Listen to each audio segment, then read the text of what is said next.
সূরা আল ফুরকানের আয়াত নম্বর 63। বিসমিল্লাহির রহমানির রহিম।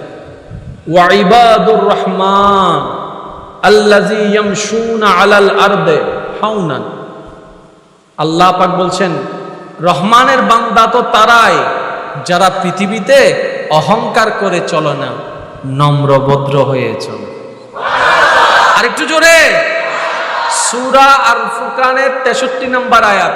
রব বলছে, আমার বান্দা তো তারা যারা জমিনে চলে অহংকার করে না, জমিনে চলে হিংসা করে না, জমিতে চলে আমিত্ব দেখায় না, জমিনে চলে বড়ত্ব দেখায় না, নম্র হয়ে চলে, ছোট হয়ে চলে, নিজেকে ছোট বানায় চলে। এবার দেখেন, সমস্ত নবী রাসূলের মধ্যে এই চরিত্রটা দেখা যায়, সমস্ত সাহাবার ভিতরে এই চরিত্র দেখা যায়, সমস্ত আহলে বায়তের ভিতরে এই চরিত্র দেখা যায়।